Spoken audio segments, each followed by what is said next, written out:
tertúlia. Boa tarde a todos. Hoje é dia 13 de dezembro de 2013, uma sexta-feira. Hoje é o número 2870 do nosso verbete. São 5 páginas, 48 logias e 18 máximos.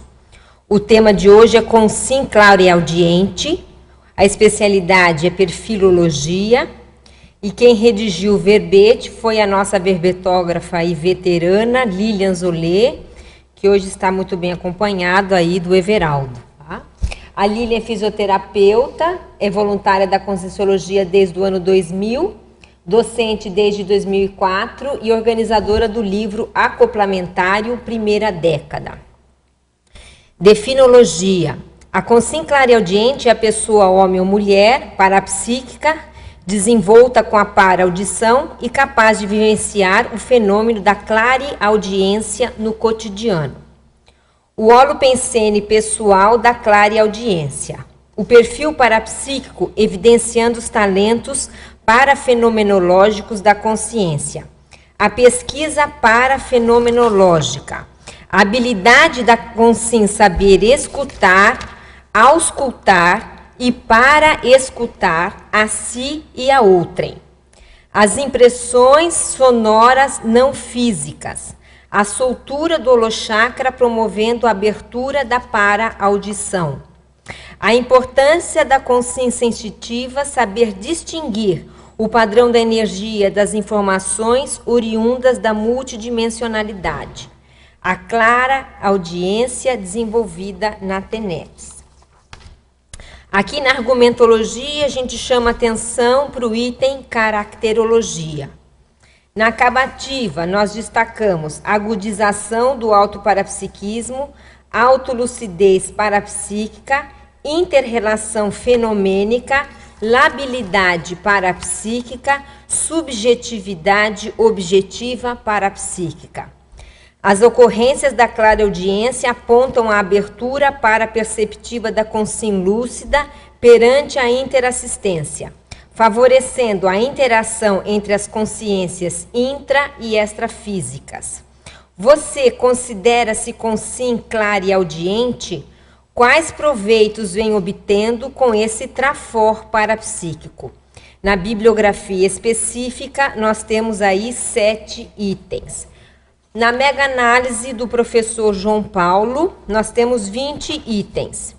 Para fenômeno, para psiquismo, para psicopensenidade, interdimensionalidade, interassistência, bioenergética, sonorização, captação, autolucidez, para escuta, para ouvido, para audição, perfilologia, atributologia, intrafisicologia, cosmovisiologia, experimentologia, energossomatologia e parapercepciologia.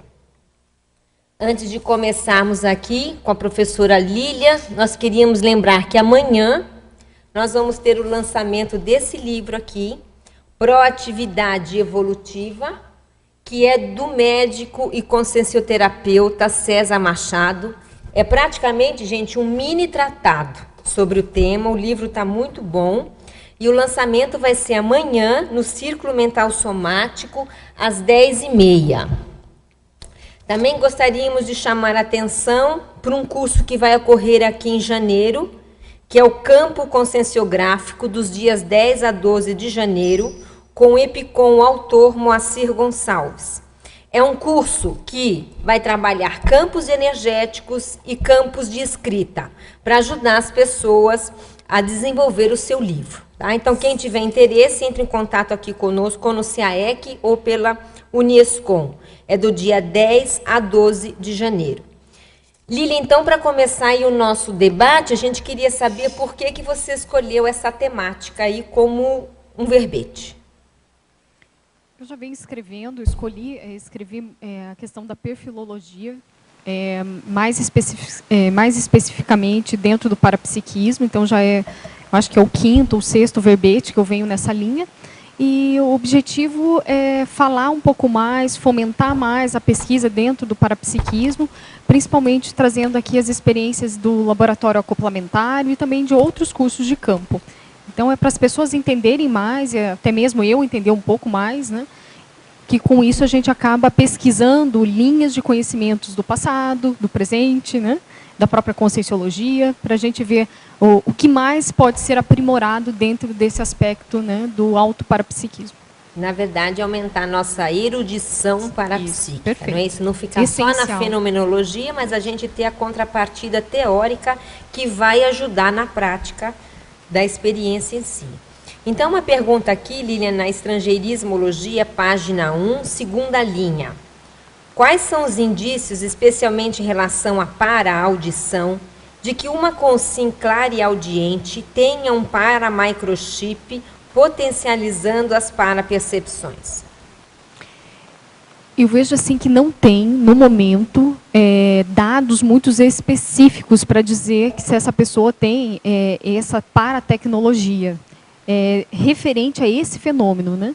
Então, o que a gente pode, o que eu verifico é que a pessoa ela vai ter que verificar a questão assim da própria mesologia, os aspectos que ela extrapola, sua própria genética, né? Para ver se realmente ela tem a possibilidade de ter essa paratecnologia específica para potencializar suas capacidades parapsíquicas. Mas hoje eu não tenho itens ou que possa dizer, não, se a pessoa tem tal item, ela tem para-microchip. Né? Eu não posso dizer isso. Eu vejo que cada caso é um caso e essa pessoa ela vai ter que fazer essa investigação mais aprofundada.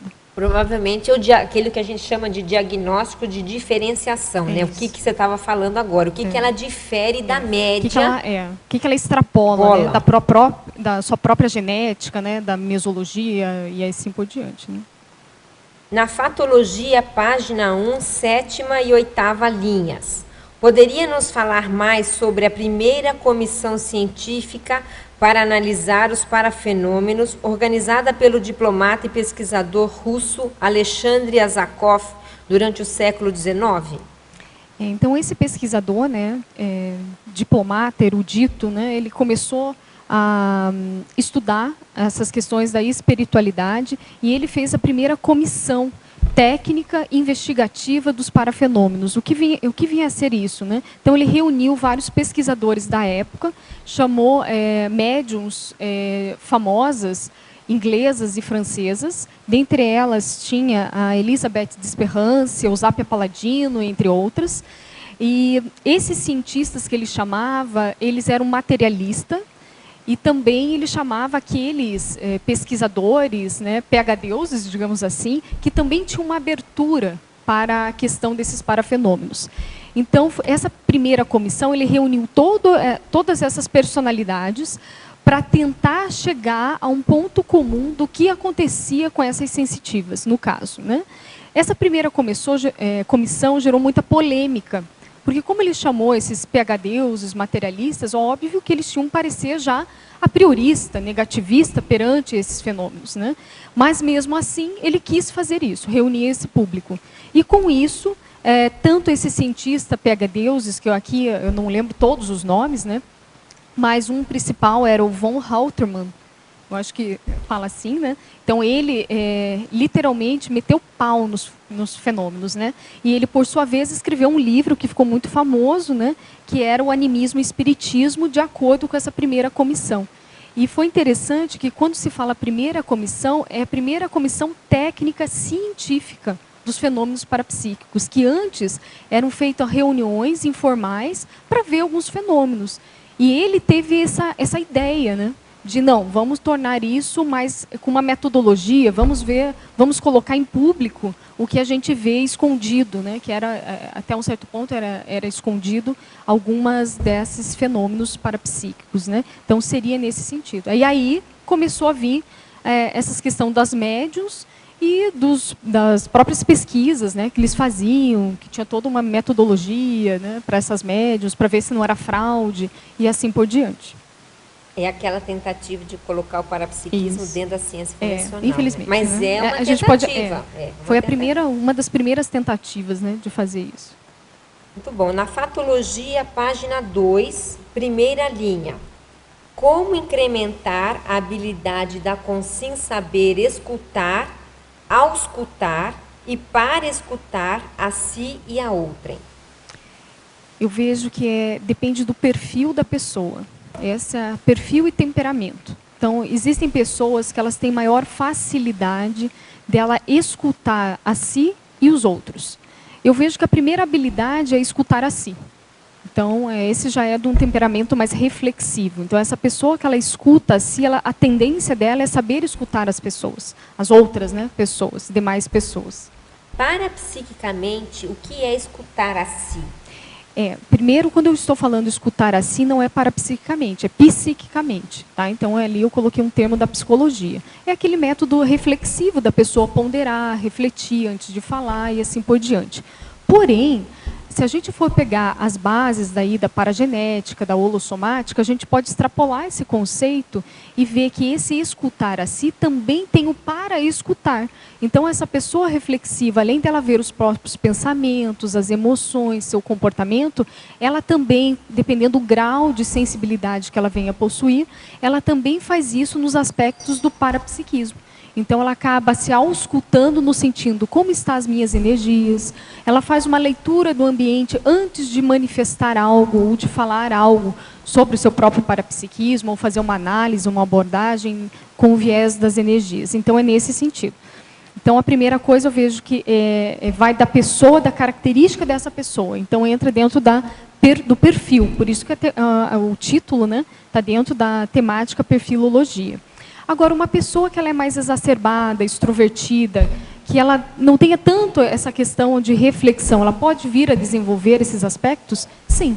Então, eu vejo assim que na vida tudo tem técnica, né? Então, claro, vai ter algumas dificuldades a mais, mas é possível. Uma delas é a técnica de 5 horas, que o professor Valdo Vieira colocou. Então, a pessoa ela vai aos poucos se adaptando, vai criando hábitos, né? Vai gerando comportamentos que acionem essa questão de reflexão dentro do seu perfil. E isso possibilita ela identificar alguns fenômenos desconhecidos por ela mesma.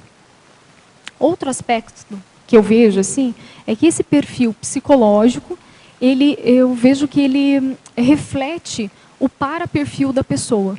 Então, vamos dizer assim, se a pessoa é clarividente, pelo menos em alguns casos que a gente viu dentro do acoplamentário, algumas pesquisas que a gente fez mais direcionadas para esses pesquisadores, a gente começou a ver que essas pessoas tinham os atributos de atenção, concentração e de memória visual muito grande. Então, até que ponto essa inteligência somática também não é associada a essa inteligência parapsíquica?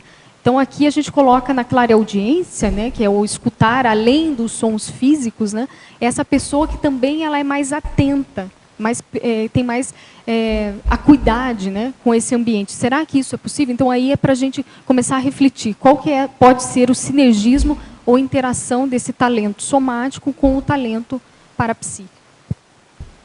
Na masculinologia, página 3, primeira linha. Quem foi e o que fez o engenheiro polonês Stefan Osowiecki? Ele foi um grande médium e foi muito investigado pela metapsíquica e própria parapsicologia. Ele tinha fenômenos desde tenra idade, começando com clarividência, depois clareaudiência, psicografia, materialização. Então, ele era um médium ectoplasta. E é interessante desse médium é que ele colocava que ele não necessitava ter espíritos, digamos assim, com ele para que o fenômeno ocorresse. E isso criou uma polêmica na época, porque os estudos desses grupos parapsíquicos sempre estavam vinculados com a espiritualidade em si, né? E ele falava que não, a pessoa ela poderia produzir fenômenos por ela. Então, independente de ter espírito no ambiente ou não. Animismo, né? Animismo. Então, o que aconteceu? Esse médium, eu coloquei aqui alguns relatos dele, uma personalidade forte, controversa, né? Ele colocava assim, eu vou citar, eu vou ler, que eu acho interessante, que ele descreveu o que ocorria com ele nesse fenômeno de clareaudiência. Isso eu acho legal, porque dentro de inúmeras biografias que a gente já tem, né, dentro da metapsíquica, parapsicologia e próprio espiritismo, alguns desses médiuns, eles relatavam o que acontecia com eles. E eu acho importante para nós, que estamos desenvolvendo aqui dentro da Conscienciologia, a ter esses parâmetros de autopesquisa do outro, né, que passou, teve dificuldades ou não, né, e demonstrou seus talentos. Então, no caso, eu tirei de um livro, tá? Então, isso foi descrito por ele. Então, esse médium, né, interrogado sobre as condições em que sua faculdade se exercia, no caso, a clareaudiência, né, ele declarou logo no início que no estado normal era incapaz de realizar uma vidência, ou seja, se ele não tivesse em transe, no caso, transe é uma descoincidência holossomática, onde a pessoa descoincide-se do soma, né, os seus poderes só ele não conseguia realizar os fenômenos parapsíquicos. Então, era necessário ele ter esse estado de transe ou dessa descoincidência. E ele só conseguia ter esse processo da descoincidência num tempo relativamente curto, mas que obtinha mais ou menos uma certa facilidade segundo as suas disposições. Ou seja, ele tinha uma vontade imensa, ele falava. Então, ele tinha essa vontade, ele mesmo desencadeava a descoincidência e tinha aí o fenômeno. E ele explicou assim, para entrar em transe, aí vem as palavras dele, né? Primeiro, declaro a mim mesmo que preciso chegar a tanto, o que ele queria fazer. No caso, vidência, clareaudiência. Depois, me esforço para não pensar em mais nada. E espero. Espero durante alguns minutos, um quarto de hora, ou mesmo cerca de meia hora. Acontece, às vezes, eu esperar em vão, o transe não vindo. Quando ele vai produzir-se, sinto a minha cabeça ficar quente, muito quente. As minhas mãos esfriam. Então sei que vou ser possuído pelas minhas faculdades. Interessante, né? Nossa, então é o animismo dele, né? Ou pelo menos a percepção dele. Daí a pouco vou perdendo a consciência de tudo quanto me rodeia. E vejo, ouço, sinto e digo o que me foi pedido para revelar. Posso continuar, se não for muito? Não, vai. E aí, um pesquisador, na época, falava que o rosto dele ficava da cor púrpura, o seu pulso ia de 90 a 100 por minutos, né? Então, tinha essa modificação fisiológica que ele mesmo relatava. Em geral, as suas informações paranormais se apresentavam sob a forma de alucinações visuais.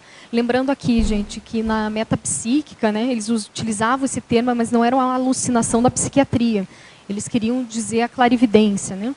Quando ele devia, por exemplo, detectar uma frase escrita, tinha a impressão de vê-la na sua frente. E ali é como se estivesse mesmo diante dos olhos. É como se fosse a grafoectoplasmia, que é esse fenômeno que o professor Valdo já escreveu.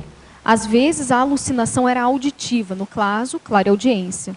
Então, ele ouvia frases. Outras vezes, também uma impulsão verbomotora o fazia pronunciar a frase no modo inconsciente. Então, isso era um relato dele quanto ao que acontecia com ele.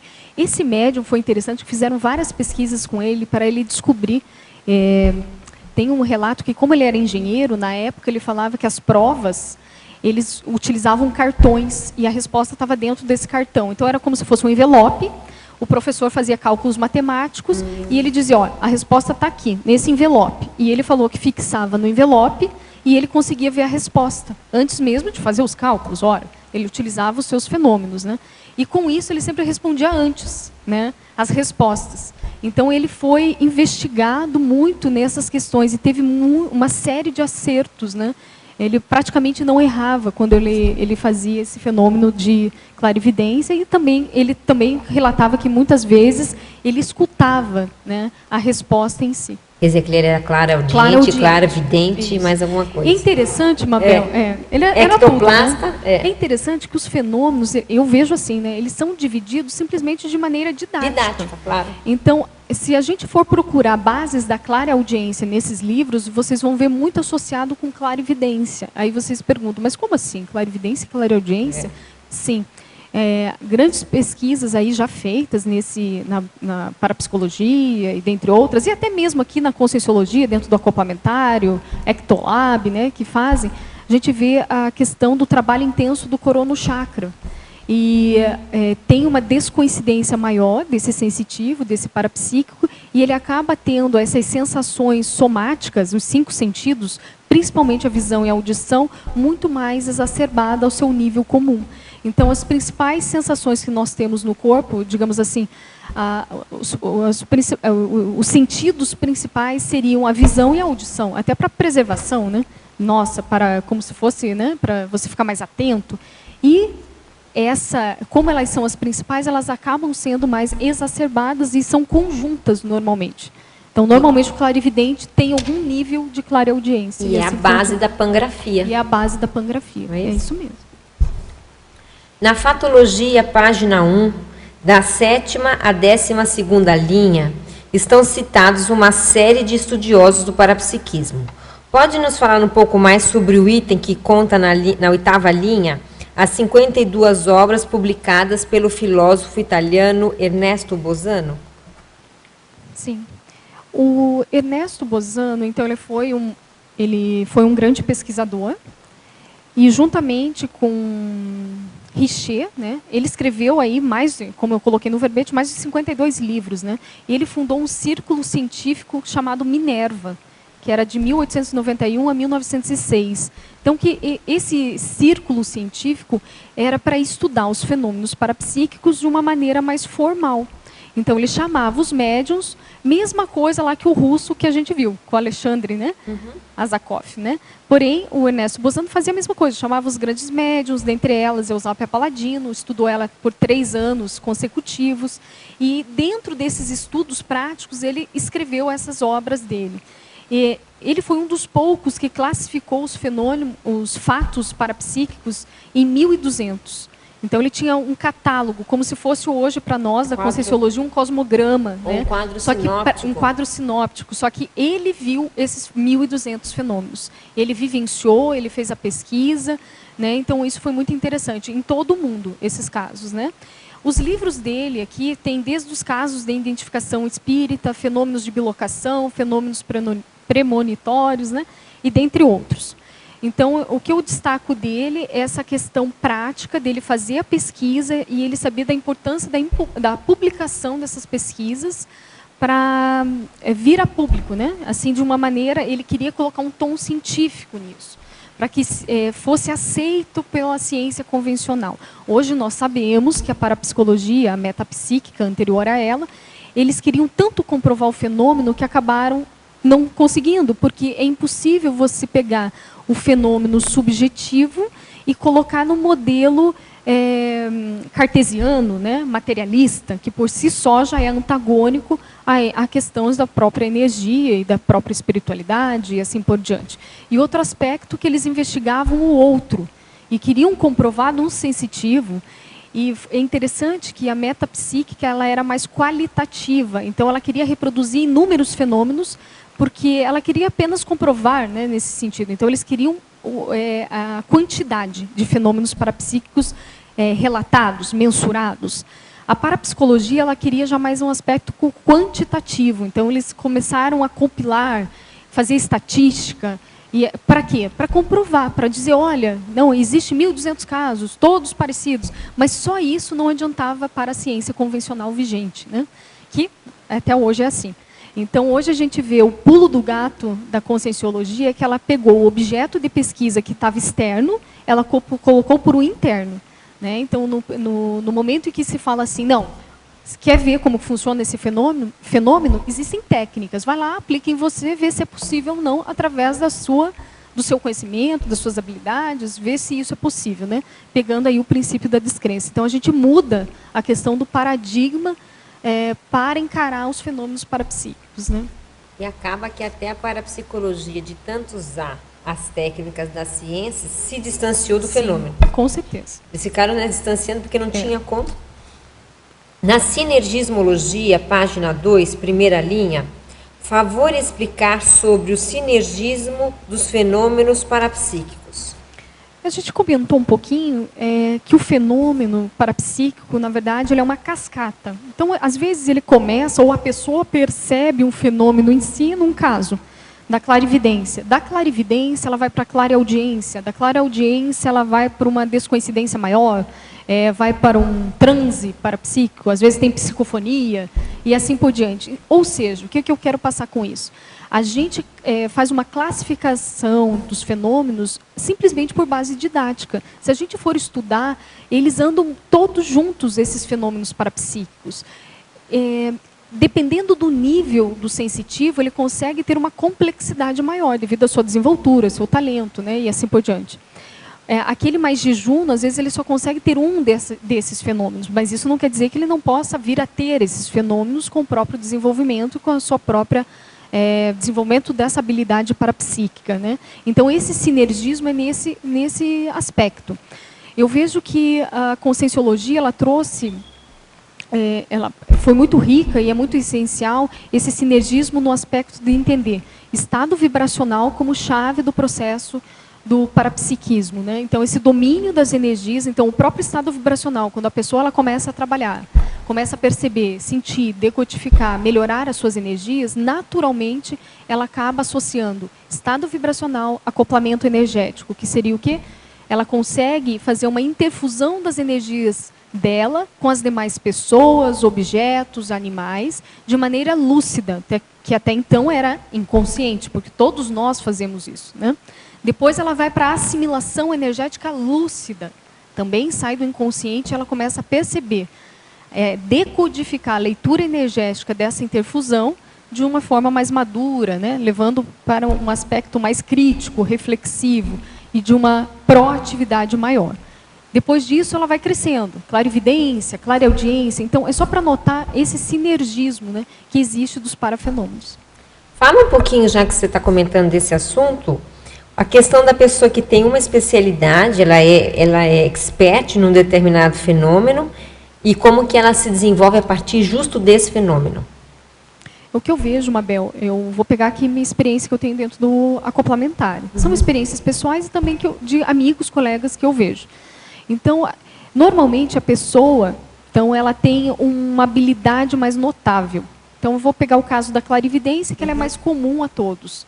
Então, a pessoa ela começa a ver aspectos dela, de talentos vinculados com essa imagem do extrafísico. Então, ela consegue ver espíritos, almas, né, que a gente fala consciência. E também as próprias energias. Com o tempo, ela começa a ficar segura disso. Então, uma coisa é você ter o talento, mas isso não te gera segurança. Então, isso depende de aspectos intraconscienciais. Então, quando a pessoa ela começa a estar segura dos mecanismos dela, que aquilo se torna uma veracidade, um fato para ela, né? Então, isso vira um trafor. Né? Então, não é simplesmente ter habilidade. Então, tem que ter essa segurança, né?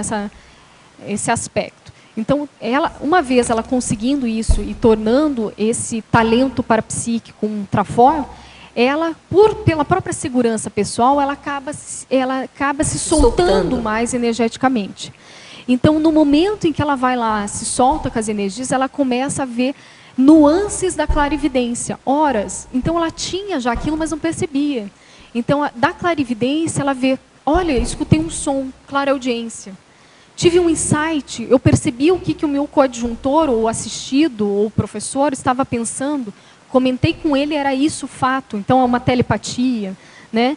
Então, tudo isso vai andando junto. Eu não sei se ficou claro nesse aspecto. Né? Mas eu vejo que é importante. Por isso que a gente fala no acoplamentário, quando a pessoa chega de primeira vez, mal ela tem a clarividência. Por causa de medo, aspectos de condicionamento psicológico. Mas isso não quer dizer que ela não tem habilidade parapsíquica. Né? Então, no momento que ela solta, né, essas amarras do ego, né, ela vai se soltando energeticamente. Com isso, ela vai descobrindo paulatinamente esses talentos parapsíquicos, gerando segurança, obtendo ainda mais esses parafenômenos. Na efeitologia, página 2, quarta linha, favor explicar como se dá o efeito rebote da intenção anticosmoética na clareaudiência. Esse efeito rebote da intenção anticosmoética, ela se dá em todos os parafenômenos, né? Na verdade, extrapola até disso, né? Então, a cosmoética, ela permeia ela rege, né, as nossas manifestações holossomáticas, querendo ou não. A pessoa estando lúcida ou não. Então, quando a pessoa ela utiliza um talento dela, uma habilidade dela parapsíquica, com uma intenção de ganhar algo, com uma intenção de prejudicar algo ou alguém, existe uma lei que é a ação e reação, que ela é um princípio da própria cosmoética, né? Então, vai ter uma ação rebote para o próprio sensitivo. O que seria isso? Poderia ser mini acidentes de percurso, podemos falar aqui de um recesso parapsíquico, então a pessoa acaba não tendo mais, não é que não tem, é como se travasse aquele fenômeno parapsíquico, que em alguns casos, se a gente for identificar nos relatos de médiums, quando eles eram adolescentes ou crianças e que tinham muito esse aspecto do egoísmo, né, queriam descobrir algo simplesmente por ser curioso, né, ou para ganhar algo a respeito daquilo, aumentar a vaidade, ter um pouquinho mais de poder, né, porque você tem uma informação que os outros não têm, o que acontecia? Normalmente travava aquele fenômeno para aquele sensitivo. E aí ele fraudava, porque ele sabia que ele tinha aquele talento, de repente não tem mais, ele estava tão bem assim, todo mundo admirando ele, né? Sustentar aquilo lá, como é que fica? Aí vem a fraude. Então a gente vê vários relatos de médiuns, eu falei crianças e jovens para amenizar, mas tem muitos de adultos aí, né, que passaram por isso e que não está escrito como essa intenção anticosmoética, né? Mas é o que a gente vê entre as linhas, né? Entre linhas, né?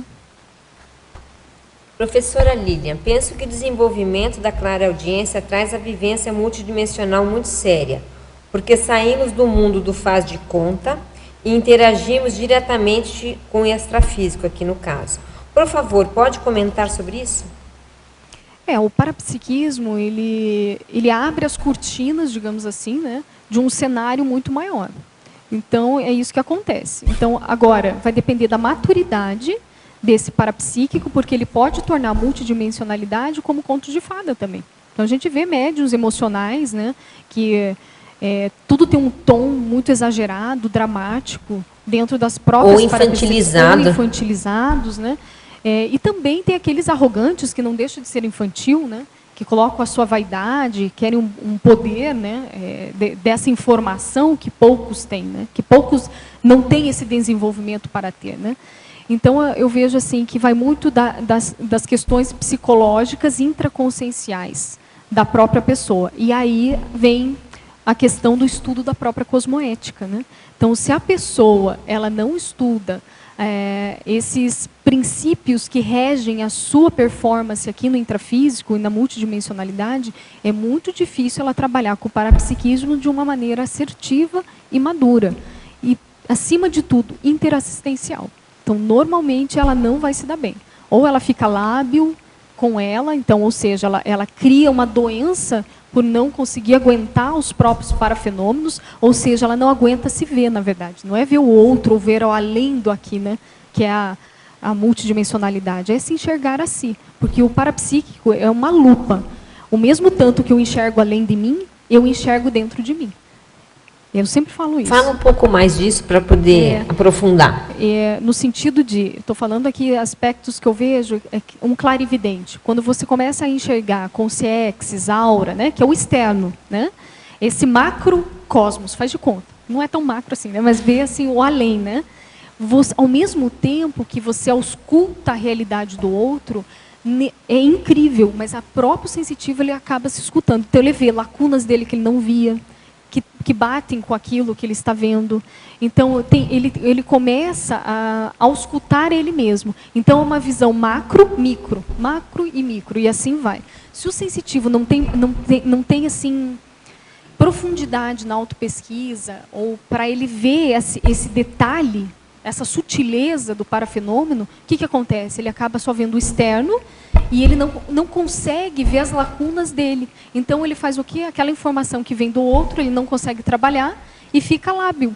Então, ele vai ficar confuso, chora, fica perturbado. Assim, perturbado no sentido de ter os perturbos emocionais, porque ele não consegue lidar, não com o do outro, é consigo mesmo com aquela informação. Não sei se também ficou claro. Não, porque, na verdade, estudar o parapsíquico o parapsiquismo é estudar a natureza humana. Sim. Então, na hora que você estuda a natureza humana, mesmo que seja da outra, você se depara com a sua, não é isso? Mais ou menos o que você está falando. Perfeito. Agora, Lilian, você falou, está entrando num viés bastante interessante do desenvolvimento parapsíquico, que é justamente do estudo da intraconsciencialidade para se entender a extraconsciencialidade. E dentro desse tópico que você falou agora, a questão da autocrítica é um item essencial, né? Eu queria que você comentasse com a gente quais são as ferramentas que tem hoje a Conscienciologia oferece, que você vê que é interessante para justamente a pessoa poder aprofundar dentro desse mecanismo, desenvolver esse atributo, que é da autocrítica, correlacionado com o parapsiquismo. Por que eu falo isso? Porque muitas vezes as pessoas batem a porta aqui da Conscienciologia com o objetivo, às vezes, de desenvolver, trabalhar a questão, às vezes, das dificuldades parapsíquicas que elas têm. São aquelas pessoas que chegam pela questão do fenômeno. E muitas vezes acaba ficando no fenômeno, a pessoa tem uma leve melhora, até pelo processo de heterodesassédio, mas ela acaba, às vezes, estacionando. Então eu queria que você comentasse quais são as ferramentas que você vê que é interessante para aquelas pessoas que já passaram por essa primeira fase, consigam aprofundar dentro do desenvolvimento do seu parapsiquismo lúcido. Primeiramente, eu gostaria de falar assim, que chegar na Conscienciologia pelo fenômeno, às vezes pela busca do entendimento, da compreensão dos seus mecanismos parapsíquicos, eu vejo que está tudo certo. Porque às vezes a maturidade da pessoa só leva ela para esse lado. Então a busca dela dos pertúrbios que o parapsiquismo está ocasionando é o mais grave no momento. Então ela não conseguiu ainda se lapidar para estudar a si mesma em outros aspectos mais profundos. Isso eu vejo muito no acoplamentário. Então a pessoa ela chega, ele é interessante, porque quando a gente trabalha com esse laboratório, todo mundo quer saber dos fenômenos parapsíquicos. Então é como se a gente vendesse, gente, estou falando assim um termo, né, é só uma analogia. Mas a gente oferece, né, alguns instrumentos que estão ligados com os fenômenos. Mas no fundo, a gente não é isso que é o laboratório, né? Não é fenômeno. Na verdade, você vai abrir a sua realidade. Então lá você consegue desenvolver aspectos, até mesmo mentais somáticos. Você vai limpando, né, energeticamente, e aí entra esse desassédio, né, para que você consiga se ver numa realidade maior e melhor. Então lá você descobre talentos e habilidades, nem sempre que você não conseguir visualizar, você consegue limpar questões psicossomáticas, né, e também mentais somáticas. Então eu vejo que o negócio é muito mais sério. Mas às vezes... Sem dizer das relações extrafísicas. E eu vejo assim mas é a necessidade daquela pessoa vir pelo fenômeno. Por quê? Porque se de fato você falar, olha, aqui você vai se ver, ela fecha a porta e vai embora, né? Você tá então, contando... alguns casos, né? E aconteceu comigo, então por isso que eu falo, né? Então, às vezes, o fenômeno, ele é como se fosse uma isca. A pessoa vai lá, quer desenvolver, vamos lá, vamos consertar isso, né? E no fundo, ela vai trabalhando outros aspectos, né? Se ela permitir. Agora, existem técnicas para ser mais rápido esse processo. Então, vai depender da maturidade e lucidez de cada consciência. Quais seriam as técnicas? Eu apliquei, pelo menos, o conscienciograma. Então, a pessoa ela ter essa franqueza com ela mesma, de querer se descobrir como que ela é, qual é o meu perfil, como é meu temperamento. Então, hoje nós temos o conscienciograma que revela a nós mesmos um nível evolutivo mais compatível conosco nesse momento. Então, eu vejo muito sério esse aspecto. Outras questões seriam a própria consciencioterapia.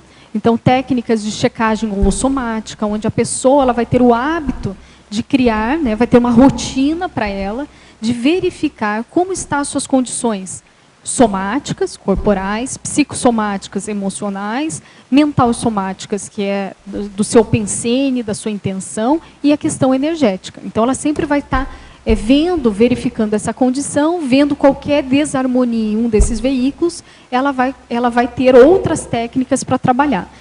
Técnica de checagem pensênica, né, ou metapensene, que seria o quê? A pessoa ela também verificar, sempre quando ela vê uma situação em que gera algum pensamento negativista, nosográfico, né, baixa autoestima, ou pensar mal do outro, ou seja lá o que for, ela começa a questionar.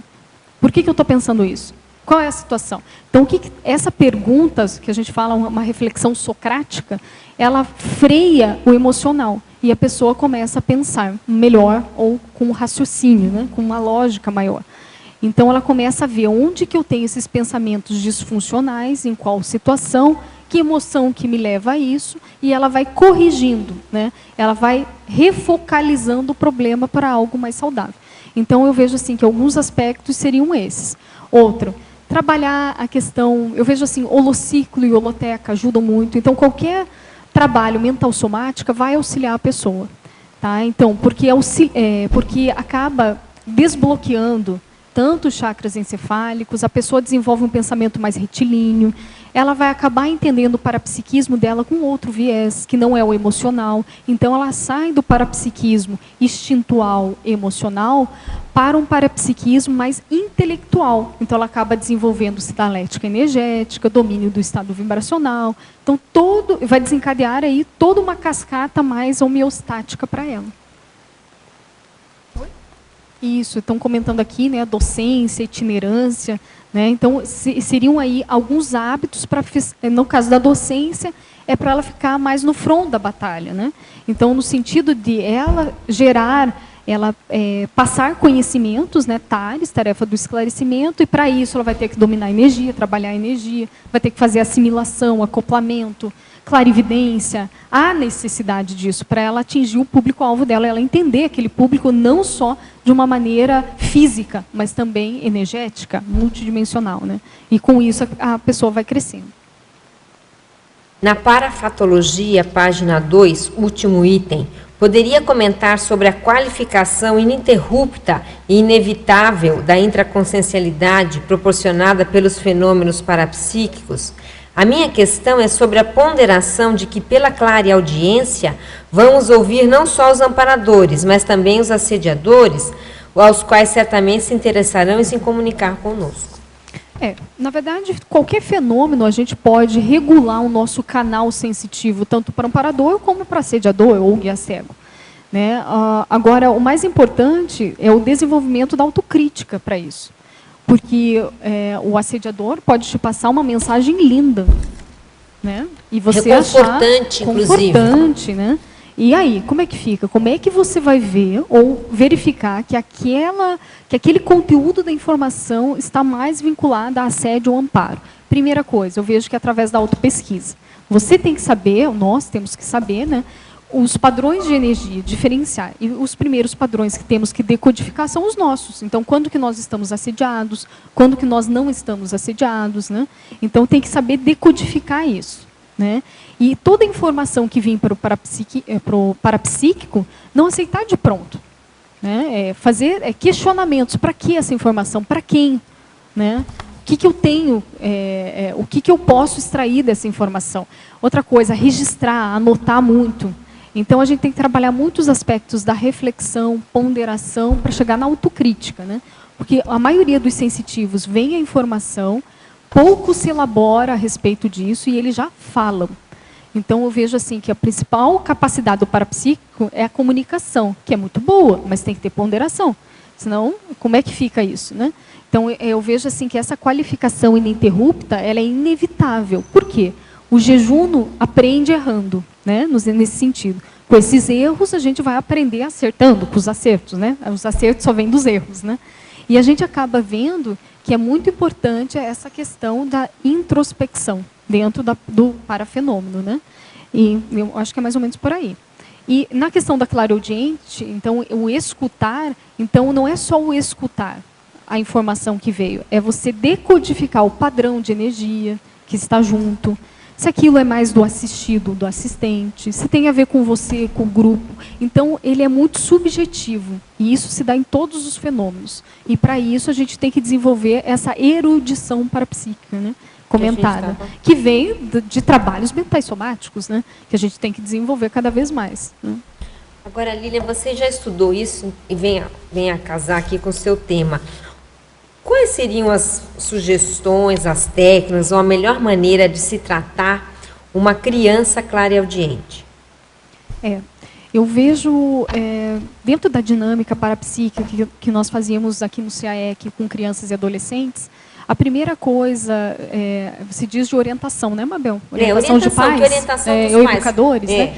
Primeiro, conversar francamente com a criança. Então, a criança, ela tem um atributo que é sinceridade. Ela fala o que ela viu, o que ela ouviu, né? E, enfim. sem os pais ou educadores, eles devem conversar com a criança sem dizer certo e errado. Sem dizer assim, o que você escutou é certo ou errado. Isso é de amparador, isso é de assediador. Não.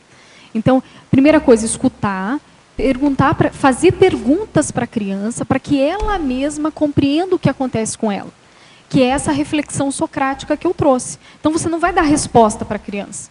Você vai falar, mas quando que foi isso? Você escutou, tinha alguém por perto?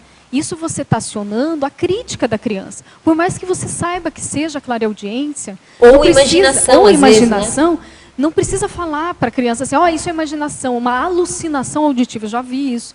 Pais falando para a criança de 6 anos que isso. A criança nem sabe o que é alucinação auditiva. Ela deve ter uma doença, ela então, pensa. Então, para ela ri, passou, nem, né? Mas, enfim, o ideal é você aumentar a crítica de qualquer consciência, independente da idade dela. Então, não dar a resposta pronta, né? Ensinar a pessoa a pescar. Então, então essas perguntas simples. Tinha a pessoa do lado? E a criança ela vai responder, não, só estava eu, né? Daí ela fala, mas isso vem de dentro da tua cabeça ou você escuta como se eu estivesse falando com você aqui agora? Então, tudo isso ela vai decodificar para ela. E no futuro isso vai ser importante, porque ela vai conseguir, por ela mesma, identificar o que é uma fantasia e o que pode ser um fenômeno parapsíquico. Você coloca aqui na parafatologia a clareaudiência desenvolvida na TENEPS. Pode falar um pouco mais, que é uma questão que sempre é recorrente aqui, né, das nossas perguntas, a questão da TENEPS no desenvolvimento do parapsiquismo.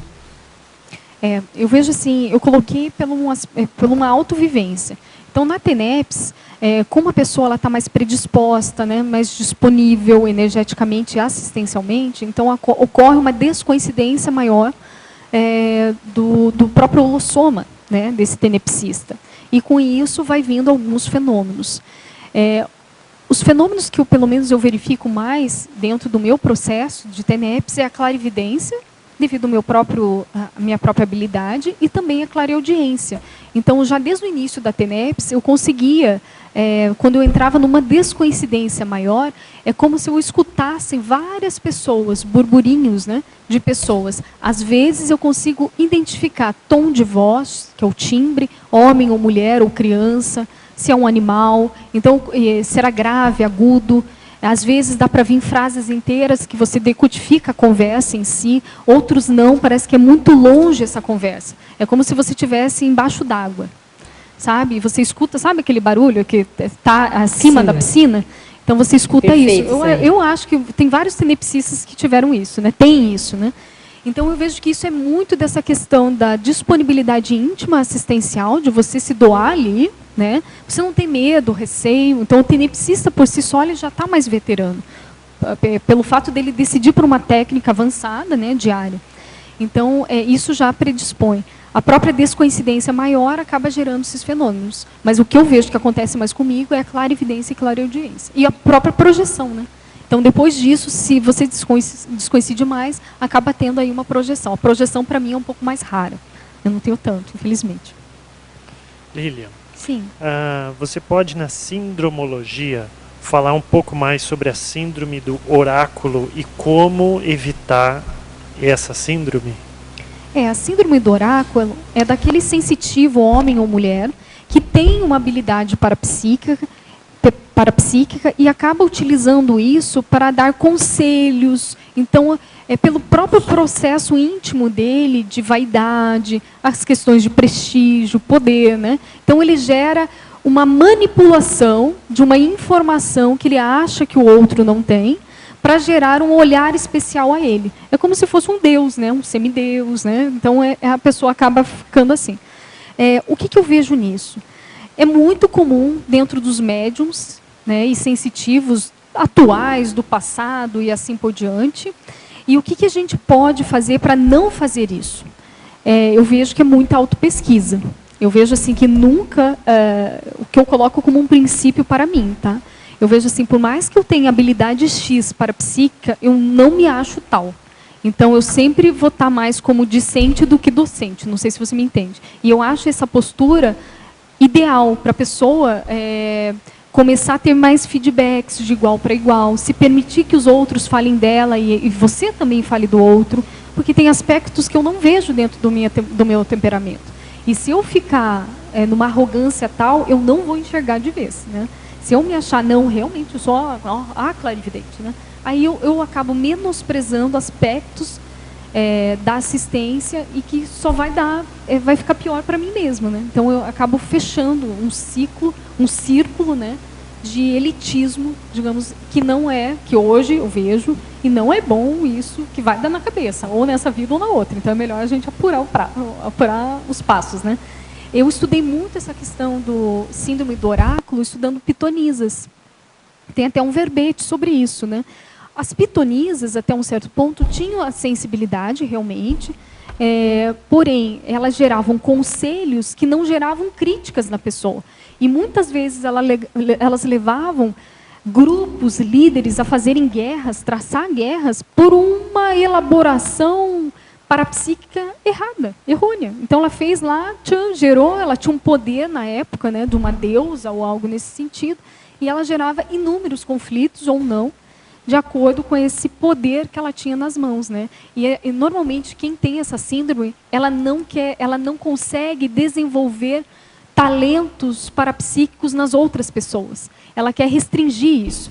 Então ela quer criar um grupo de elite, um elitismo. Elas não deixam outras pessoas se apropriar disso. E ora, todos nós temos isso. Não tem como. Até o gato tem, o cachorro tem, né? Então, por quê? É um pensamento ilógico, irracional, evolutivamente, né? Então, essa síndrome, eu vejo assim que nós não estamos fora dela, mas podemos trabalhar com isso através do quê? Passar como evoluciente na consciencioterapia, é sair do salto. Sempre, eu coloco assim para mim, sempre sair do salto. Que vira e mexe a gente coloca um saltinho pequeno, um saltinho Anabela, um saltinho 15, né? Então você tem que sair. Tem que usar rasteirinho. Rasteirinho, né? E vai indo. Então, por mais que você vê o que você tem habilidades, é um fato isso, mesmo assim, eu falo assim, olha, dissente, vamos lá. Tem a hora de você fazer o seu talento acontecer e tem horas de você ficar mais na sua, vamos virar discente de novo, reciclar, fazer isso, senão a gente perde o norteamento dessa questão parapsíquica, né? Eu achei interessante porque você falou da questão da crítica. Então, necessariamente tem a percepção ou a parapercepção e necessariamente uma crítica que deve existir a partir dessa parapercepção. Como que é esse desenvolvimento dessa criticidade ao longo do amadurecimento do desenvolvimento parapsíquico? Essa criticidade eu vejo que não é só no fenômeno, né? É uma criticidade que a própria pessoa ela desenvolve em todos os atributos e própria manifestação dela. Então ela desenvolve isso na sua psique, na sua psicologia. Então ela questiona o que ela fala, o que ela pensa, o que ela absorve de conhecimento. Sem isso ela não vai passar para o parapsiquismo essa criticidade, é o que eu vejo, né? Então, na verdade, eu vejo que essa pessoa ela tem que ter um arcabouço de conhecimento grande, né? Então, ela ser curiosa no sentido de, opa, mas será que realmente isso é um fato? Esse é um conceito? Mas é em todas as áreas do conhecimento. E isso só vai... o parapsiquismo é um deles, é um aspecto a mais, né? Mas na questão dos parafenômenos, eu vejo essa pessoa que ela já tem esse hábito, naturalmente ela faz isso. Então, se eu vejo uma consciência, naturalmente isso vem da minha índole, né, desse caráter, de questionar. Opa, tá, estou vendo um oriental, é isso mesmo? Abro o olho, fecho o olho de novo? Não, realmente. Senti energia, qual que é o padrão? Então, tudo isso é uma autocriticidade. E em todos esses momentos de análise, eu não estou falando. Eu estou, dentro de mim, elaborando isso, né? Então, há necessidade dessa reflexão. O que quer dizer? Qual que é o conteúdo dessa visualização? O que isso tem a ver comigo, com o grupo, com o ambiente? Né? Qual é a minha sinalética energética aqui? Anota, registra. Então, exige esse esforço do parapsíquico. Porém, a maioria dos sensitivos é o quê? Ele vê a consciência, às vezes é de fato aquela consciência. Não elabora pensenicamente o que pode ser e já fala. Ah, é uma consciência oriental. Ah, mas a energia está linda, amarela. Amarela é harmonia, é vida. Muito boas energias. E foi, né? Então ficou emocional. Então nem interpretou aquele conteúdo, só pegou a forma, né? E e jogou no ventilador, né? Então, isso é o que a gente mais vê. Então, o mais difícil é essa reflexão, anotação, né? Esse aprofundamento daquilo. A pessoa é muito ansiosa para passar para os outros uma resposta, que não deixa de ser aquela oráculo, né? Então, aí que... Dentro dessa questão, quais os critérios que a gente pode usar para saber o que falar e quando calar no parapsiquismo? Mabel, o que eu vejo de termômetro é sinalética, ao meu ver. Então, se eu vejo assim, tem lugares, tem que ver assim, local, pessoa correta, né? Se você está num curso, vamos colocar aqui o exemplo do acoplamentário.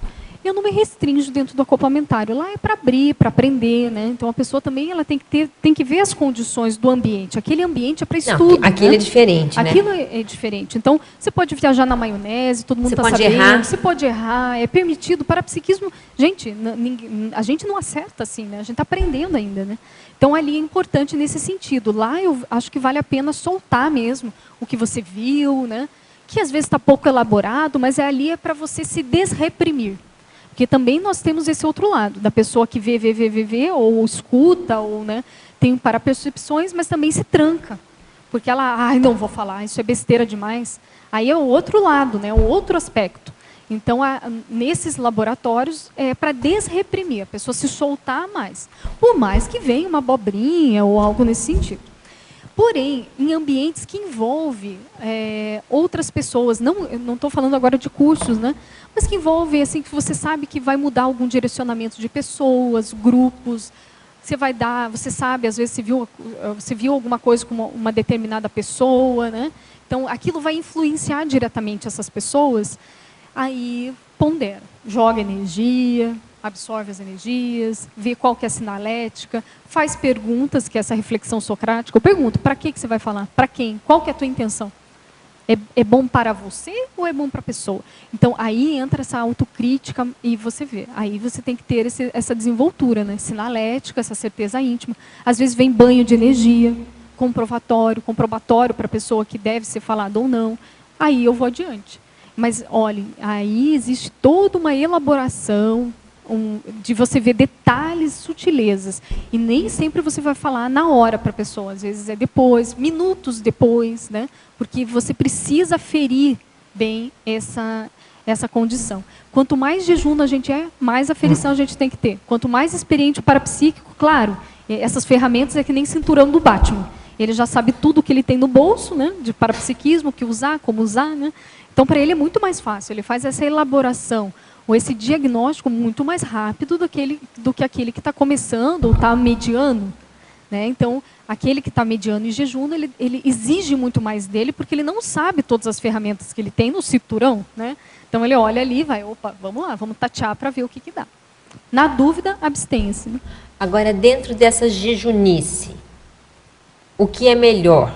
Se é que a gente pode dizer que existe melhor. A omissão superavitária, ou seja, a pessoa não fala por uma série de coisas, ou ter medo da omissão deficitária? Isso é uma pergunta difícil, né? Difícil, hein, Mabel? Na jejunice, o que é melhor? Fazer a omissão superavitária ou temer, porque aí já é um temor, da omissão deficitária? Porque a gente escuta muito isso. Não, mas eu sabia que eu tinha que falar. O medo de não falar pode ser que leve a pessoa a falar mais, né? Oi? Não é para... Mas eu acho que vai experimentar, ver os efeitos, sobretudo os efeitos, e a pessoa vai experimentando até encontrar na sua casuística quais são os sinais ou a sinalética específica indicativa de momento de falar ou limite de abrir o jogo. Alguém tem mais alguma sugestão? Quer falar? Eu posso perguntar aqui na sindromologia, é a segunda síndrome, essa que você não falou, e depois, se puder, falar um pouco sobre os efeitos profiláticos da consciencioterapia no desenvolvimento do autoparapsiquismo. Tá.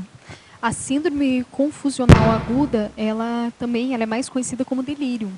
Né? Então, essa síndrome ocorre uma alteração aguda, né, do conteúdo, da consciência ou da pessoa. Né? Então, e acaba atingindo a questão da atenção, percepção, memória, pensamento, comportamento, emoção, né? Então, até o sono da pessoa, agitação psicomotora e assim por diante. Então, essa síndrome é um quadro clínico psicopatológico que pode ser ocasionado por tem inúmeras causas. Pode ser orgânica, farmacológica, né, de demência e assim por diante. Porém, ela é bem diferenciada do próprio a questão do parapsiquismo. Eu até listei algumas coisas, né? Então, esse quadro psicopatológico, a pessoa que vivencia esse delírio, ela tem uma desorientação espacial e temporal, por um nível de tempo grande. Então, essa desorientação você percebe na pessoa. Então, ela não sabe onde está, né? Como está sentada, se que tempo, se pergunta a hora, momento do dia, ela não sabe, né? Então, nem o parapsíquico, ele pode ter o quê? Uma desorientação momentânea pela descoincidência. Mas se você pergunta que dia é hoje, que horas, né? Que horas são, onde você está? Ele sabe. Então, ele está lúcido para aquela realidade. O paciente também não se lembra do seu estado após melhora do quadro. Então, quando ele tem esse estado de delírio, após, né, isso, ele não sabe o que aconteceu, o que falou. O parapsíquico, ele normalmente, né, então quando ele tem que nem uma clarividência, uma clareaudiência, ele sabe o que aconteceu. Ele traz isso. Tem casos parapsíquicos em que um médium entra em transe total, uma descoincidência plena e total, que é mais difícil, que ele entra num transe e que ele sai do corpo e aquela uma consciência adentra, né, ele. Então, ele perde esse momento. Então, nesses casos, é possível essa perda, né, de não saber o que está acontecendo. Isso pode acontecer nos EPICONs de ECP2. Já peguei um caso, acho que eu fiz algumas entrevistas, né, um homem que é um EPICON comentou que teve um caso dele, ele é super experiente, já fez aí inúmeros, um dos mais velhos, né, mais veteranos. Ele falou que esse caso de descoincidência completa, né, é muito raro. Para ele, aconteceu uma vez. Psicomotricidade alterada, né, desde uma hiperatividade até uma lentidão. Então, no próprio parapsíquico, ele não tem isso, não altera essa psicomotricidade. Pensamento lento e incoerente, ou seja, o conteúdo do pensamento é desproporcional, não é real. Então, o elefante está voando, né? Estou vendo um elefante, estou vendo, né? E tem sintomas, muitas vezes, de perseguição. Então, a pessoa vê que a elaboração, aquilo não tem lógica. O parapsíquico, ele pode relatar coisas da multidimensionalidade, mas tem uma ordem, tem uma logicidade, que ele consegue concatenar. E se ele fala com as pessoas, tem isso, uma conexão de assuntos, né? Então, isso é bem interessante a gente avaliar. Teve mais alguma coisa que você perguntou, que eu perdi? Da consciencioterapia. Ok.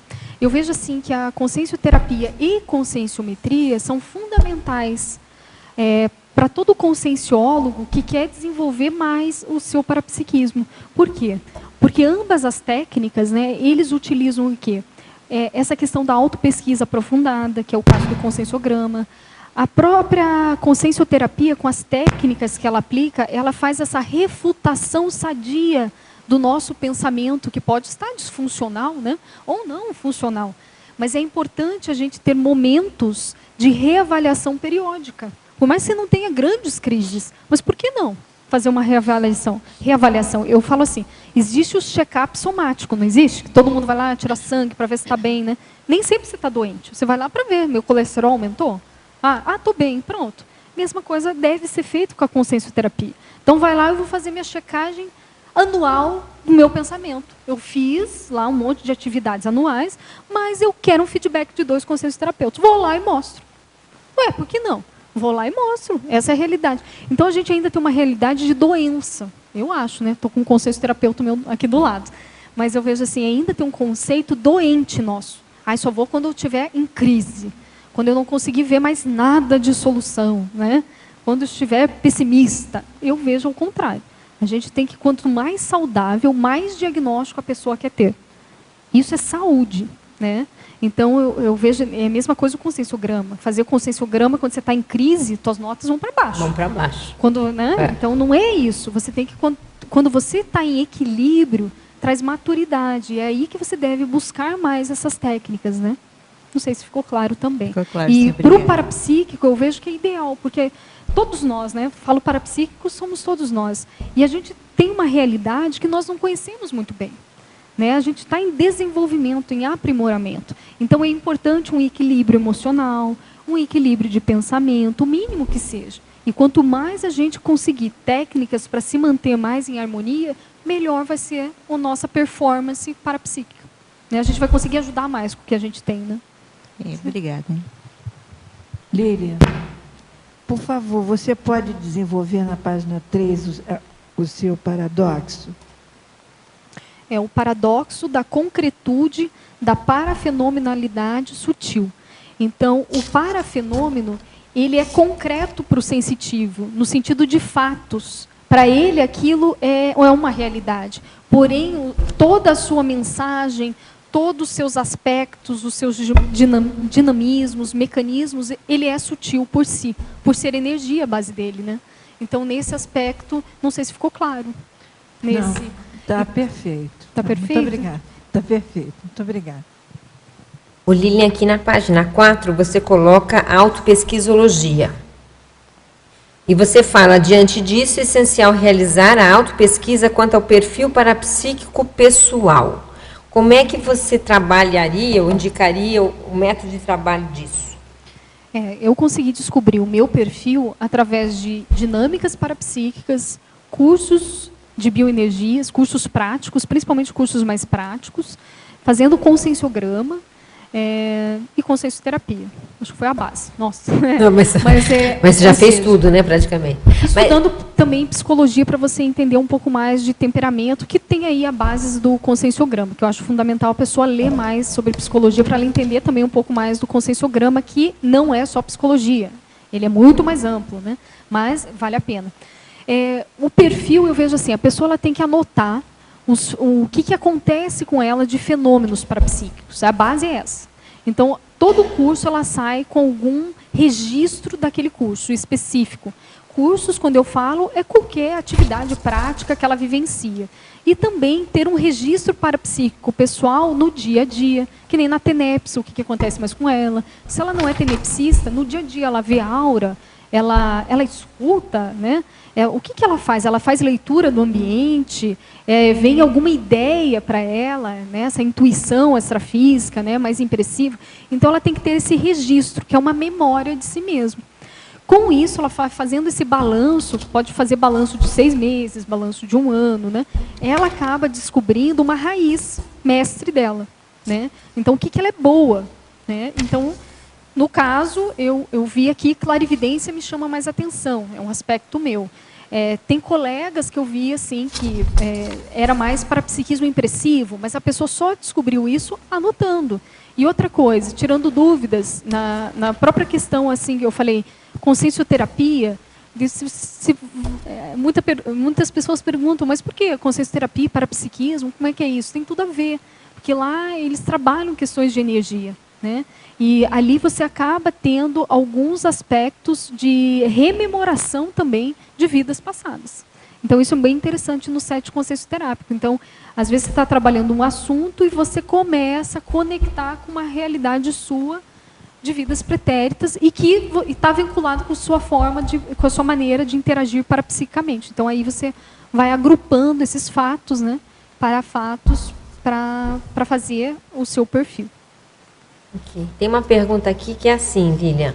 São os amparadores extrafísicos que travam o nosso parapsiquismo? Eu acho que a própria pessoa.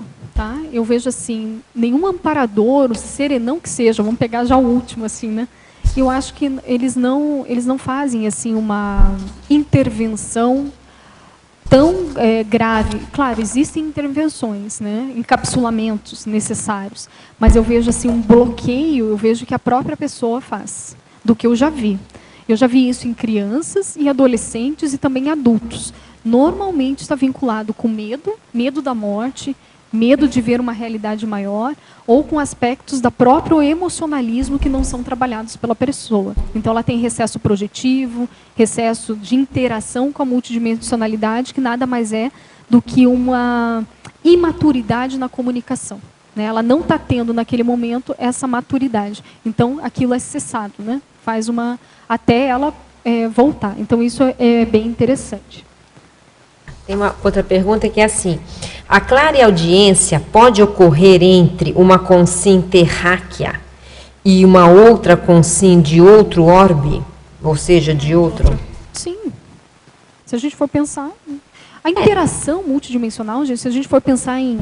Nós já não somos daqui, né? Esse planeta Terra. Então já começa para... Explica a telepatia da consciência livre, que eu acho que ajuda a entender isso. As consciências mais evoluídas, elas passam os pensamentos dela não pela essa comunicação gestual, de linguagem, que nem a gente tem aqui, né? Então, é por pensamento. Então, vem ideias em bloco, né? Que ela é transferido energeticamente, e aquele acoplador, que é mais sensitivo, ele acaba pegando em bloco essas ideias, né? Então, isso seria essa telepatia, né? Então, eu vejo, todas as consciências podem se comunicar. A base da comunicação é a energia, né? Então, a energia ela tem o pensamento envolvido e um sentimento envolvido, é essa carga, né? E com isso, a gente faz essa comunicação. Então, independente de onde esteja essa consciência, nós conseguimos fazer essa interação. Porém, nós, os receptores, né, temos que ter o quê? Essa maturidade e esse desenvolvimento, que é uma abertura para receber essas ideias, né? E ter um pouco de autocrítica também, para a gente não viajar na maionese, não é isso, mãe? Muita autocrítica. Muito bem. A verbetógrafa, qual a sua experiência pessoal com relação ao tema do verbete? Poderia explanar sobre alguma experiência pessoal? Clareaudiência, eu vejo assim que teve alguns momentos da minha vida que eu tive mais, principalmente na infância. Então, na infância, eu relatava muito para minha mãe, escutar nomes de pessoas. Então, eu chegava em casa, né? Eu acho que isso também é muito comum. Às vezes, chegava a me direcionar para um outro local, porque eu escutava uma pessoa falando. Porém, eu tenho mais a clarividência. E tem esse fenômeno da clarividência associado com a clareaudiência, que para mim ajudou muito. Então, quando eu escutava algo e quando eu era menor, né, eu me direcionava para um outro ambiente para ver quem estava naquele local, eu acabava vendo a consciência. Isso me ajudava um pouco, porque eu via que não era algo material e que tinha aí alguma explicação. Isso acabou me auxiliando mais tarde. Mas, enfim, então a clareaudiência também dentro do acoplamentário, já tive isso, com assim, frases, escutar frases completas, né? Então, isso, para mim, eu também já tive vivência. Então, seria mais isso que eu lembre no momento. Lilian, como é que você diferencia a clareaudiência, se é que você diferencia, da telepatia?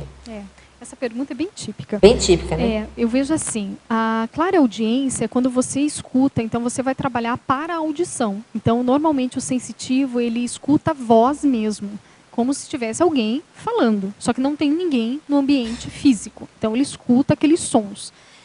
Outros médiums, eles falam que o som fica na cabeça deles, é dentro da cabeça deles, mas prestem atenção, gente, não é uma elaboração mental da própria pessoa. Ela escuta uma frase, só que é dentro da cabeça dela. É um cheiro pensene. É um cheiro pensene, isso mesmo.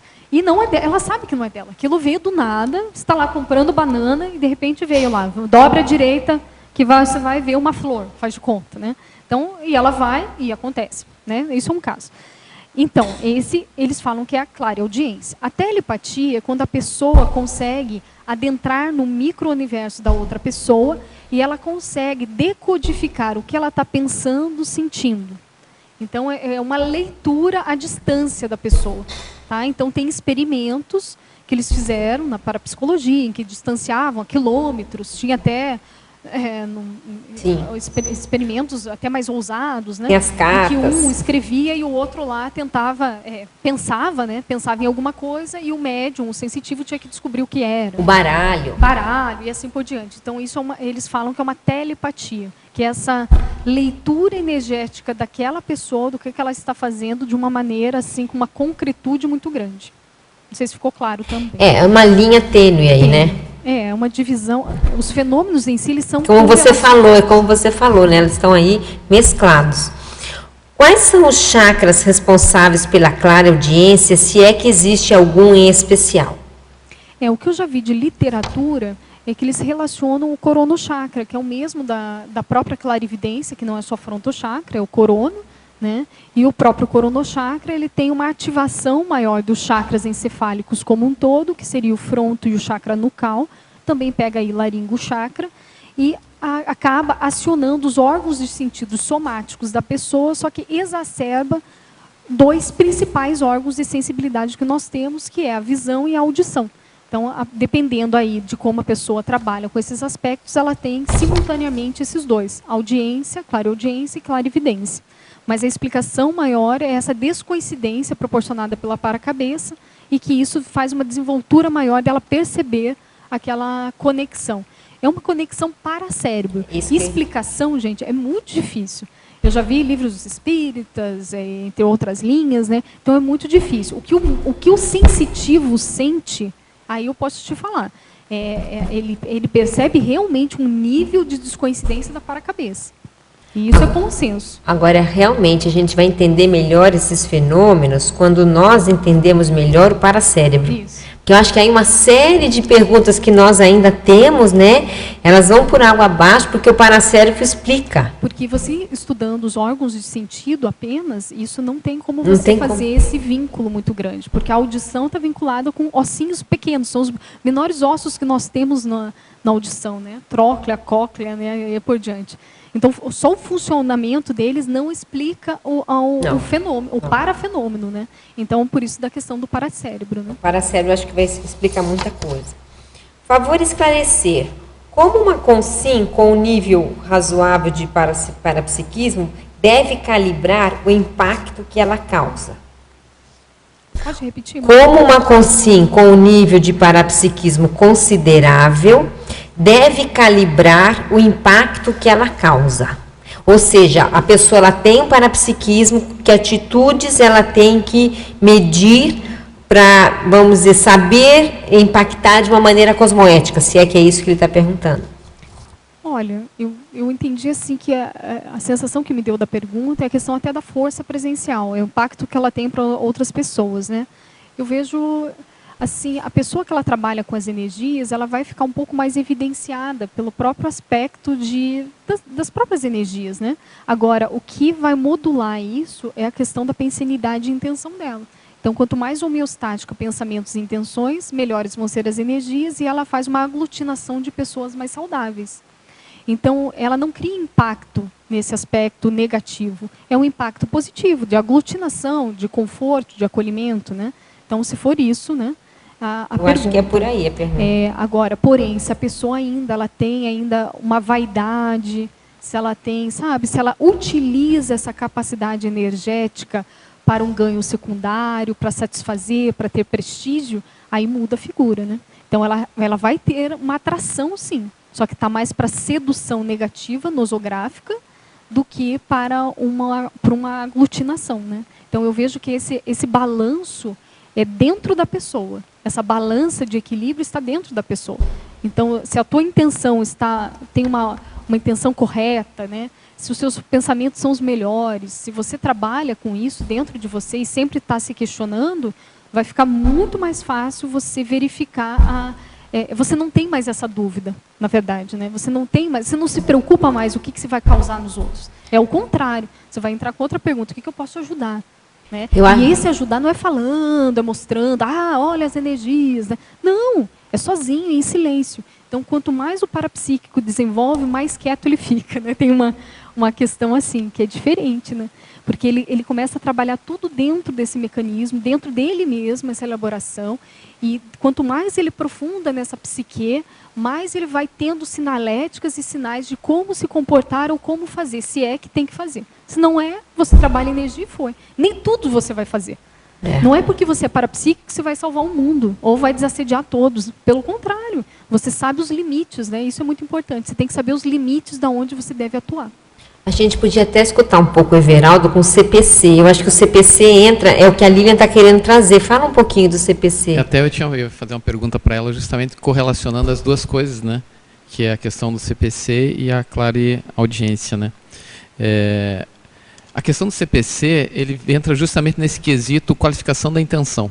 Tá? A principal finalidade da técnica, que é uma técnica do Código Pessoal de Cosmoética, né? Então, aquelas pessoas que não sabem o que quer dizer CPC, é a sigla Código Pessoal de Cosmoética. É uma técnica proposta pelo professor Valdo já fazem alguns anos, né, até décadas, né, nos 700 experimentos já tenho algumas citações, no qual a pessoa estabelece um código de conduta, uma autonorma no que diz respeito às suas procedimentos, atitudes, formas de funcionar. Isso não só diante dos fenômenos parapsíquicos, mas na sua vida como um todo. Então, essa técnica, ela tem como objetivo levar à qualificação da manifestação da pessoa. Tá? E vai passar justamente por um dos tópicos que a Lilian abordou há pouco, que é a questão da autocrítica. Então, dentro do processo do desenvolvimento da cosmoética pessoal, quem sabe o atributo principal, predominante, mais importante, seja o autojuízo crítico. Sem autojuízo crítico, dificilmente a pessoa vai poder melhorar. Melhorar na sua manifestação pessoal. Se nós fôssemos analisar sob o ponto de vista da maior dificuldade que as pessoas têm perante o processo evolutivo, nós podemos falar que a autocrítica, a ausência de autocrítica, quem sabe seja a maior doença. Tá? Até mesmo sob o ponto de vista da questão dos auto- e heteroassédios. Né? Todo heteroassédio começa pelo autoassédio. E é uma falta de autocrítica. Que na essência, falta de autocrítica. Mas dentro do autoassédio, o que existe? O que é o autoassédio? É o conflito. O conflito pequeno, tá? Que às vezes começou pequeno e que vai ganhando proporção ao longo do tempo, a partir dos patopensenes. E o que tem dentro do autoconflito? Tá? Todo autoconflito existe o quê? Uma dúvida. A pessoa não sabe se vai para a direita ou para a esquerda, se faz de uma forma ou faz de outra. Isso é um sofrimento. Então, na essência, dentro do autoconflito, tem autocorrupção. Ou seja, tem algo errado que a pessoa sabe que está fazendo. Tá? Às vezes de forma plenamente consciente, às vezes ela sabe que não é o melhor, mas ela vai tocando. Então tem uma autocorrupção. E atrás da autocorrupção, o que tem? Tem uma emoção ou uma ação instintual. Então, se a gente for ver, o princípio, tudo começa pelo processo da intraconsciencialidade. E no parapsiquismo isso não tem como escapar. Então, sem esse desenvolvimento dessa autocrítica, desse autojuízo crítico, tá, a pessoa não consegue desenvolver nas suas várias facetas. E a importância, aí entra a questão da técnica do CPC, como uma metodologia que a pessoa pode melhorar a sua manifestação. Quer dizer que ela vai colocar algumas regras de conduta, é isso? Exatamente, a pessoa vai estabelecer autorregras, seria a sua autoconstituição, seu autocódigo civil. Tá? Então aquilo que existe dentro do direito convencional, que são as leis, e as leis elas funcionam dentro da sociedade para impor limites, estabelecer condutas dentro de uma forma heteronômica, de fora para dentro. O CPC seriam só as autoleis, ou seja, você vai estabelecer a sua forma correta de agir. E aí vai justamente combater o processo das autocorrupções, das autofalhas, dos autoerros. E essa técnica, tem até uma metodologia que a gente passa, tem um curso que a gente chama Teáticas do Código Pessoal de Cosmoética, que a gente passa. É um curso de 2 finais de semana, em que a gente passa uma série de técnicas bem interessantes que a pessoa pode desenvolver um autodiagnóstico e estabelecer essas autoleis. E tem também um artigo que foi escrito, eu escrevi um artigo para a 6ª Jornada de Saúde, que saiu no Journal, no jornal da IAC, que foi promovido em parceria IAC e a OIC, em outubro de 2010, que eu apresento uma metodologia de autodiagnóstico e que ajuda a pessoa, a partir desse autodiagnóstico, que seria, no caso, a autocrítica, desenvolver regras de autoconduta ortopensênicas. Né? Bom. Professora Lília, entendo que seu verbete seja um tema central neutro. Contudo, em algum momento, relacionou a clareaudiência com as psicoses. Como podemos ajudar as pessoas que têm medo de enlouquecer quando começam a desenvolver seu parapsiquismo? Eu vejo que não está na hora. Auxiliando nesses cursos práticos. Então, a pessoa, quando ela se depara com outros indivíduos que também tenham essas capacidades ou habilidades parapsíquicas, ela vai desdramatizando muito. Então, ela tem com quem falar, conversar, debater, refutar. Pouco a pouco, ela vai ganhando mais autocrítica, né? Ela também vai ganhando mais experiência, e aí esse receio, né, dos próprios fenômenos ou as próprias consequências disso vai diminuindo. E outra questão é a própria consciencioterapia, né? Então, se a pessoa ela tem muito evidente dentro dela esses medos e receios que acabam gerando pertúrbios maiores, o ideal é uma consciencioterapia, que eles vão vincular esse desenvolvimento parapsíquico com aspectos do próprio temperamento, personalidade da própria pessoa. Na fobiologia, página 3, por favor, poderia explicar espectrofobia? Espectrofobia é o medo de ver consciexes, né? Medo de ver esses fantasmas, né? Então, a gente acha que essa espectrofobia se dá mais em crianças, né? Mas a gente vê muitos adultos aqui com receio de desenvolver o seu parapsiquismo pelo medo de ver a multidimensionalidade. E às vezes é inconsciente. Então, a criança ela verbaliza, eu tenho medo de ver consciexes. O adulto é muito difícil chegar nessa frase. Então, às vezes, você vai elaborando com a pessoa, né, até que chega um ponto que ela fala, não, eu tenho medo da morte ou medo das consequências do parapsiquismo, que é adentrar a admeneda. Eu falo, então é medo de ver consciexes? Dela é.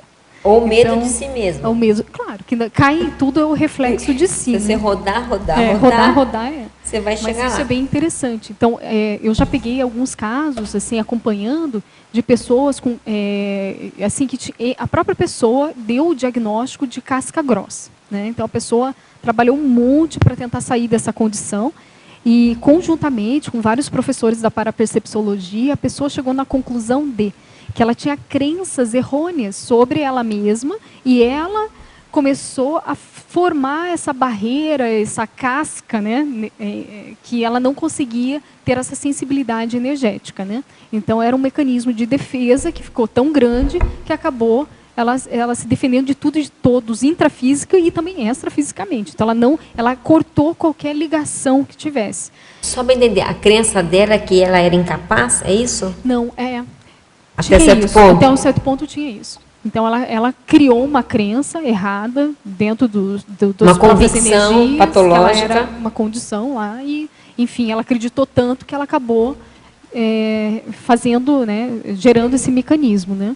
E ficou anos assim, cada vez reforçando essa crença negativista. E aí, para refazer isso, ela teve que, e ele percebeu isso primeiro dentro de cursos de campo, que as pessoas foram passando feedbacks para ela, depois ela foi para a consciencioterapia, trabalhou, eu sei que praticamente 1 ano de trabalho intenso, no final, acompanhando, assim, ela chegou a ela estava com clarividência, aumento das percepções dos chakras e estava sentindo estado vibracional. Então, ela começou a ver que a mudança do pensamento dela, sincero, assim, franco, de mudanças de valor, porque envolvia tudo isso. Claro. Eram valores errados. É um pacotão, né? Um whole pack.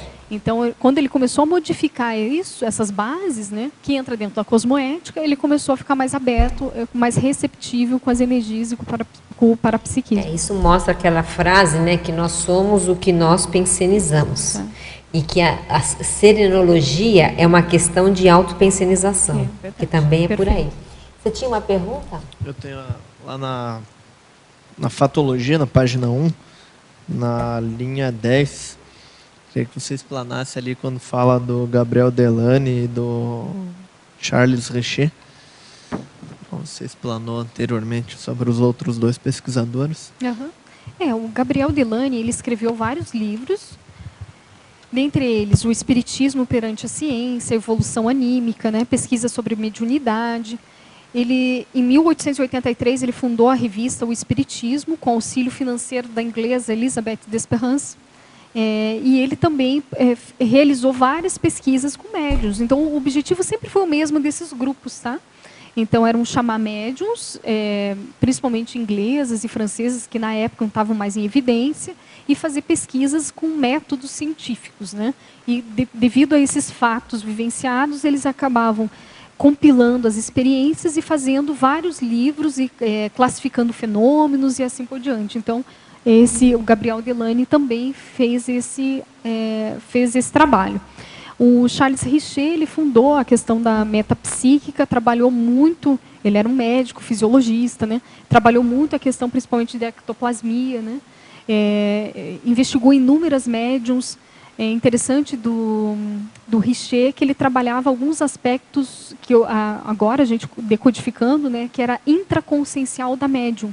Então ele passava algumas coisas para ela ficar mais tranquila, porque imaginem, as sensitivas, elas passavam para elas desenvolver os fenômenos, não era simplesmente elas atuarem parapsicamente. Então os cientistas, eles colocavam elas como cobaias. Então para tirar qualquer tipo de fraude, às vezes elas tinham que tirar roupas, ou ficar com menos roupas possíveis, amarradas, cadeira desconfortável. Então, eles não perguntavam em nenhum momento, pelo menos dos livros que a gente vê e de algumas experiências, eles não perguntavam assim, como é que você está? Você está bem? Está ansiosa? O que você sente? É o ratinho, aí? Né? É o ratinho da experiência. Então, não tinha essa interação entre o pesquisador e a médium, né? Porém, alguns pesquisadores, eles conseguiam, aqueles mais abertos, que realmente queriam defender, né, essa questão parapsíquica, eles colocavam essas médiums, eles cuidavam delas. Porque eles sabiam que era muito cansativo emocionalmente para elas fazerem esses fenômenos. Primeiro, de energia mesmo, porque a ectoplasmia era o que mais... Eles faziam muitos fenômenos de materialização, e isso consumia elas somaticamente. Teve umas que morreram de parada cardíaca pelo tanto que exigiam dessas médiums. Outras não tinham pessoas íntimas para trocar ideias. Simplesmente eles queriam um fenômeno, não queriam saber o que passava na cabeça delas. Se elas tinham dificuldade ou não, o que elas sentiam quando via consciências. Para isso era de menos, eles queriam saber o fenômeno. Então, tudo isso, eu vejo assim que teve alguns pesquisadores, dentre eles Richer, William James, alguns desses eles se preocupavam mais com a pessoa em si, e não só com o fenômeno. Então, eles cuidavam mais desses sensitivos. E eram esses que conseguiram mais resultados. E era uma fase que a parapsíquica ela tinha que provar, né? Sim. Aquela necessidade de que ela achava que ela tinha que provar o fenômeno. E essa comprovação, pensem bem, pela qualidade, pelo número, né, e também pela quantidade, elas tinham que provar da mesma maneira que ela fez da primeira. Impossível. Desde que ela fez a materialização. Isso a gente sabe hoje, que os parafenômenos não é assim que funciona. Então, imagina. Você tinha que fazer tudo igual. E é um estresse danado para a época. Né?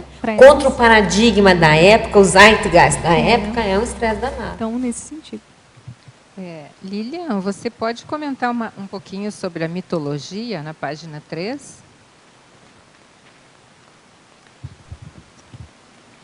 Desmistificação do parapsiquismo?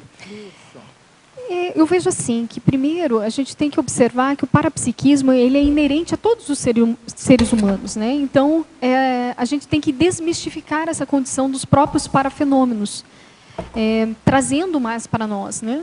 Então, não colocando estereótipos ou colocando colocando acima aquelas pessoas que se evidenciam mais com o parapsiquismo ou colocando abaixo aquelas que não têm, que não se evidenciam, né? Porque todos têm. Então, eu vejo que é um mecanismo intraconsciencial de esclarecimento que a gente tem que passar para as pessoas, fazendo com que todos os indivíduos consigam, aqueles que desejarem, né, que se sentirem motivados e à vontade, a desenvolverem por si esses mecanismos do parapsiquismo e dos parafenômenos. Então, desdramatizar todas as condições, né, de ver com CIEX, sentir. Eu vejo assim que tem muitos alunos que chegam com receio de sentir as amarguras dessas consciências, né, que estão sendo assistidas.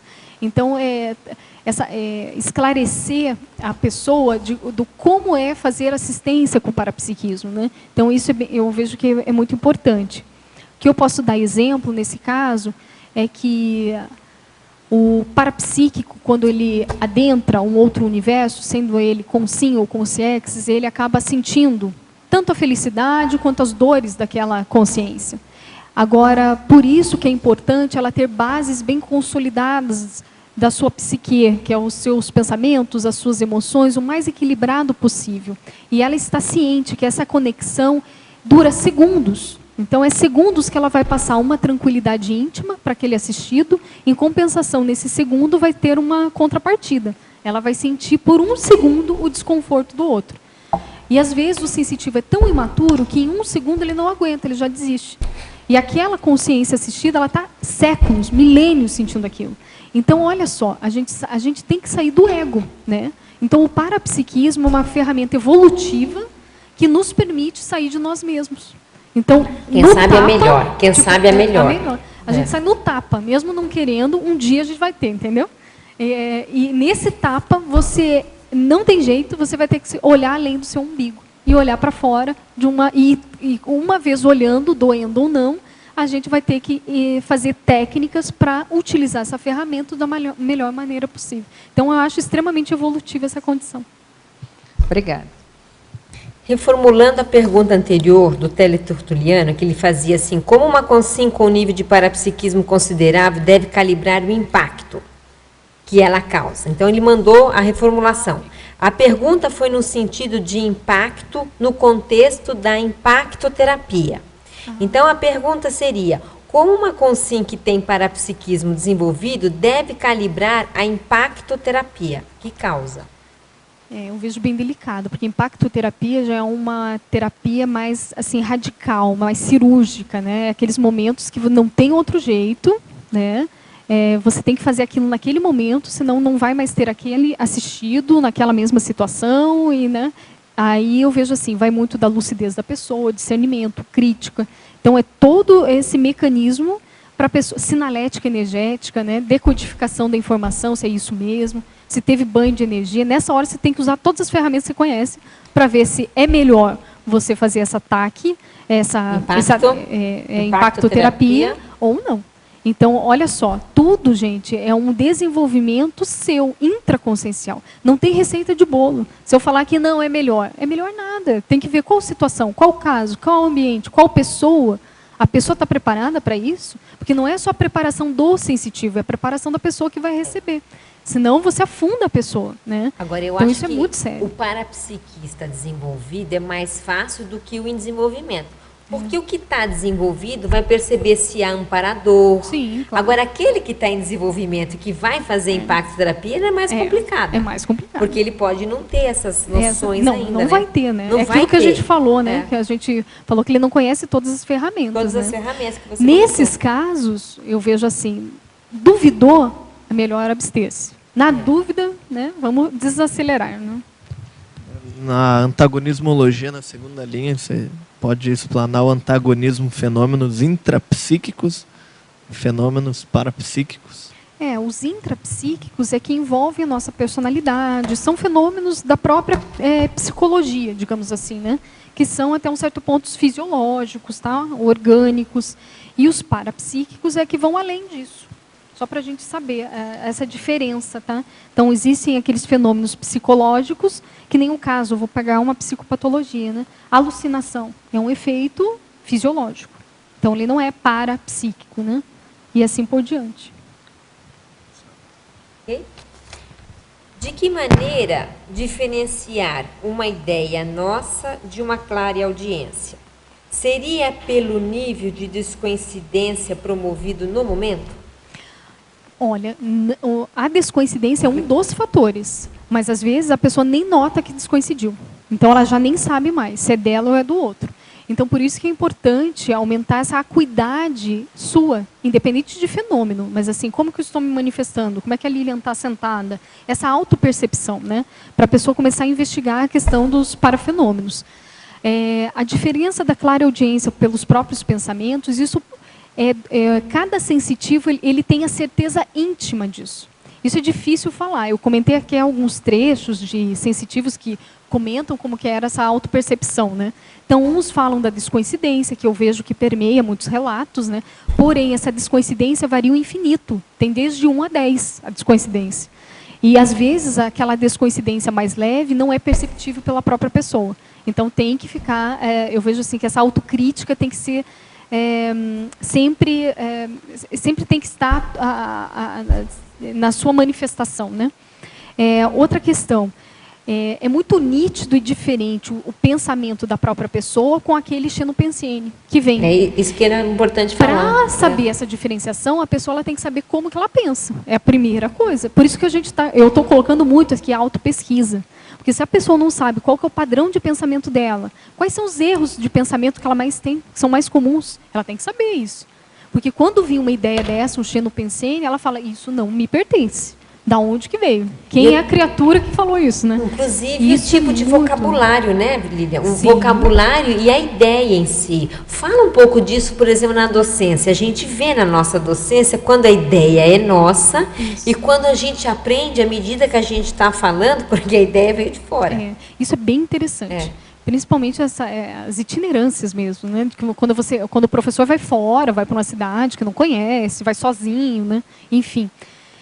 Vem ideias, às vezes, vem termos que ele não viu há anos. Há anos. Isso já aconteceu. Então, você está conversando com um engenheiro, você não está conseguindo a ligação, o rapport, aí, de repente, vem uma ideia que é típica lá da estrutura da linguagem de matemática ou da própria engenharia e assim por diante. Você fala aquilo. Né? Você percebe a ideia e fala. Aquilo fez um rapport imenso, você conseguiu fazer assistência. Aí você fica, da onde que eu tirei isso? Existe isso? Nossa.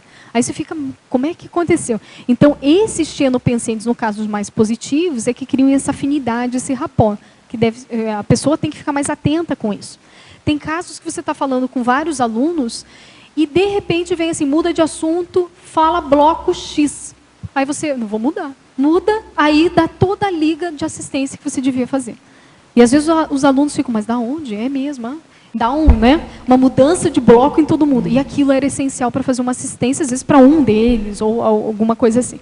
Então é muito importante primeiro, prestar atenção, né, no que você pensa, saber diferenciar o seu pensamento, e para isso daí vem técnicas de investigação, né, de checagem pensênica, e também ficar com maior acuidade nessa comunicação, né, que você exerce. Agora, daí vem a importância dessa erudição do parapsíquico para ele ter repertório. Porque os amparadores, eles manipulam o repertório que você tem, ou que o parapsíquico tem. Se ele não tem repertório, ele não tem instrumento para eles trabalharem, né?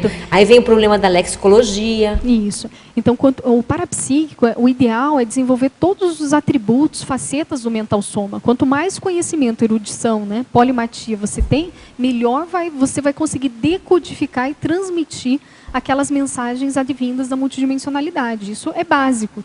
Eu vejo que é um desenvolvimento do sensitivo. Tem pessoas que acham que para desenvolver parapsiquismo é simplesmente trabalhar com as energias e ficar em cursos mais práticos. Eu vejo que não. Eu vejo que auxilia muito a prática. Porém, tem que ter uma base de filosofia, de teoria também grande para você ter acesso a essas informações. Né? E até essa teoria, ele dá um arcabouço melhor para a prática. Então, você fica mais seguro, você sabe o que vai acontecer. Acontecer no sentido de conceito, ok? De fenômenos e assim por diante. Então, eu vejo que é importante. Outra questão, pegando o exemplo da própria tertúlia. Então, eu vejo que grande parte quem está apresentando o verbetes tem algum aspecto de fenômeno parapsíquico. Então, às vezes você está aqui conversando, está passando uma ideia e vem, talvez seja o link, é outra coisa. Né? Aí você fala de um assunto. Às vezes é nítido, vem assim, assuntos específicos. Então, aqui teve um caso, foi falado de um pesquisador, eu não lembrava, veio ideia em bloco. Não, fala isso. Aí eu falei, isso não é meu, eu não estudei esse aspecto. Depois eu vou confirmar, mas é interessante, tem lógica, né? Está dentro de todo o processo. Está dentro da temática. Está dentro da temática. Então, claro, então é isso que é interessante passar, né? A gente perceber que todos nós temos níveis diferentes de parapsiquismo. A gente tem que ficar mais atento, principalmente quando você está fazendo alguma assistência.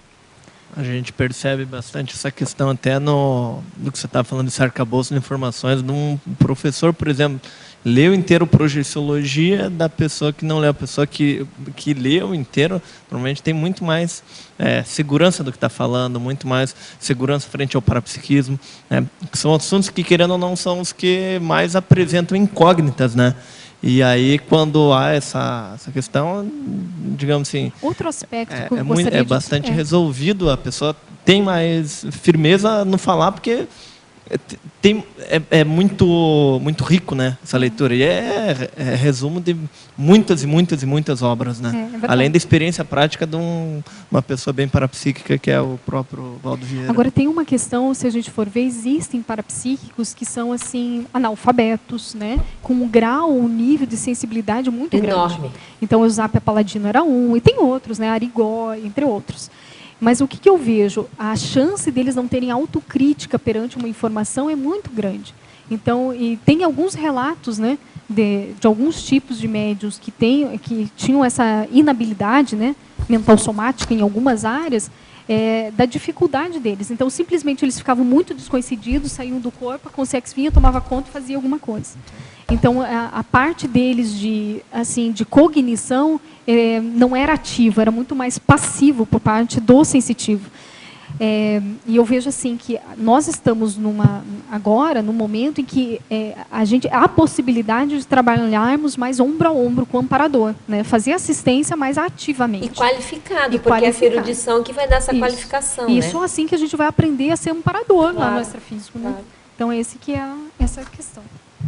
A última pergunta aqui, Lilian, que até você já comentou, mas de repente você pode voltar. Na paradoxologia, na página 3, comentar sobre o paradoxo da concretude da parafenomenalidade sutil.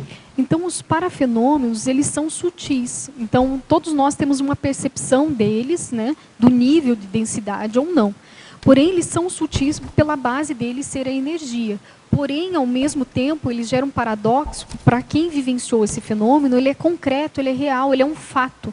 E se você pergunta para o parapsíquico, ele tem aquela convicção íntima que aquilo de fato aconteceu. Então, por isso, desse paradoxo, da concretude desse fenômeno, da parafenomenalidade ser sutil. Né? Gente, então chegamos aí ao final da nossa tertúlia. Nós agradecemos aí a presença da Lilian, parabéns pela defesa do verbete. Agradecemos também os tertulianos e os teletertulianos e passamos aí para nossos comerciais. Obrigada. Obrigada. Na tertúlia de hoje tivemos 15 assinaturas no livro de presenças, 18 perguntas presenciais e 19 perguntas online. Agora passamos aos recados. Com a Mara, curso 40 manobras, e Cristina, cursos da IAC. Boa tarde a todos. A CIP convida a participarem do curso 40 manobras energéticas, que acontecerá dia 27, 28 e 29 de dezembro, no Auditório do Discernimento, aqui em Foz, com o professor Epicom Mário Oliveira. É um curso prático, sem pré-requisito, onde o aluno tem a oportunidade de exercitar e aprofundar a utilização das bioenergias através do exercício das 40 manobras, tais como assim, desassim, arco voltaico, encapsulamento energético, entre outros. O aluno aprende a fazer abordagens assistenciais com as energias, desmistificando e desdramatizando a prática energética, possibilitando a utilização das bioenergias no dia a dia com maior autoconfiança nas práticas assistenciais. O telefone é DDD 45 2102 1421 após as 15 horas e o e-mail acip@acip.com. Muito obrigada. Boa tarde. Eu queria informar que esse fim de semana a IAC já está praticamente fechando o curso de estado vibracional e energizador lúcido. Tem algumas vagas ainda, por isso a ideia é você poder aproveitar ao máximo esses dois cursos que estão dando a professora Nancy Tribellato e o professor Wagner Alegretti. Eles são em Porto Alegre. Amanhã, 14 de dezembro, vai ser no Hotel Everest e no horário das 10 horas às 13 horas e das 15 às 20 horas e 30. O contato para poder você fazer a possibilidade de poder intervir no curso é brasil@iacworld.org e o telefone é 45 8432 8128. aproveite, esse curso visa realmente, são 8 horas de discussões de temas avançados, com foco no esclarecimento profundo e entendimento prático do estado vibracional. E o curso Energizador Lúcido é um curso que teático e objetiva tanto uma ampliação e aprofundamento do conhecimento já disseminado sobre a exteriorização de energia e a respectiva assistência, quanto um aprofundamento nas técnicas e ocorrências que envolvem a transmissão lúcida de energias. Eu digo para vocês que são 2 cursos muito importantes, tem a ver tudo com a performance bioenergética e parapsíquica pessoal. A pessoa que não puder hoje fazer a inscrição, pode amanhã mesmo fazer no local, que é Hotel Everest, Rua Duque de Caxias, 1357, Centro Histórico. Esperamos você. De não poder fazer esse fim de semana, os mesmos vão se repetir em janeiro, o 11 e 12 de janeiro, respectivamente. Esperamos você. Um abraço. Para amanhã teremos o verbete Anuário da Conscienciologia com o professor Flávio Buononato. Obrigada.